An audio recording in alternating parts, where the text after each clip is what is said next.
I now want to show you how to set up the table relationships in Access. Before doing this, I would recommend making sure that all of your primary keys are in place. So I'm looking at the workman's comp data that we saw previously in class, and I'm going to open table claims. I'm going to make sure that the primary key is set. I'll make it claim ID, and I'll go ahead and so that saves. And I'm going to go to claim state, and I will set the primary key here as claim ID as well. And I'll make sure that it saves. And on the insurance table, I'll set the employer ID as the primary key, and I will make sure that saves as well.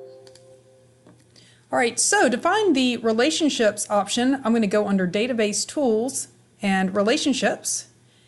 And in this case, I'm going to go ahead and bring up all three tables. Now mine automatically populated, but if that doesn't happen for you, you can, as you've seen before, just add those tables.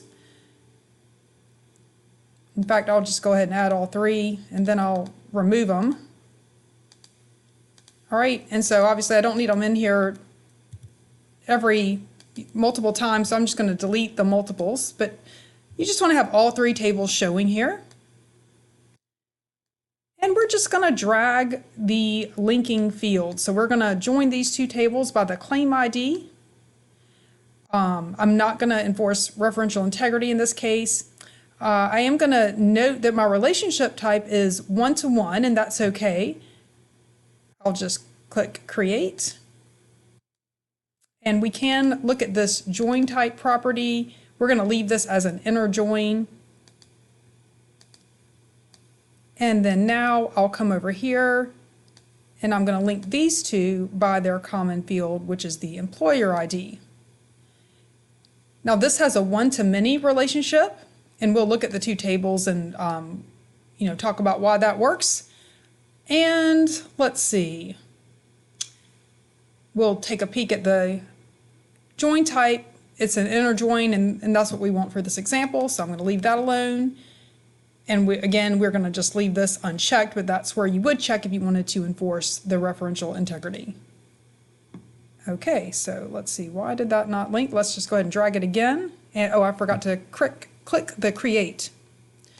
All right, great. And so now if for whatever reason you wanted to delete this relationship, or maybe the wrong two fields were selected, you can just highlight, right click, and either edit the relationship or simply click delete. Okay? And so now notice that it doesn't really matter how these are aligned. I mean, I can move this around, any way I want to. So that doesn't have any effect on the relationships that are created. All right, but this is what I want. And I want to show you some features that we have now that these relationships are created. So I'm going to close this, and I will need to save the relationships. Now that I've done this, I can create a relationships report. So again, under the database tools, I'll go to relationships. Here they are, and I can choose the relationships report.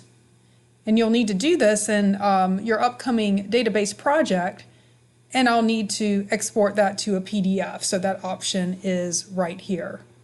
So that's a way to document your table relationships. I'll go ahead and close that. I'm not worried about saving that for right now. Let me try this again. So I don't want to save it. Okay, now the other feature that I wanted to show you is that now that we've established these relationships, when I go into table claims, you'll notice this little plus sign. And so let me click on that plus sign.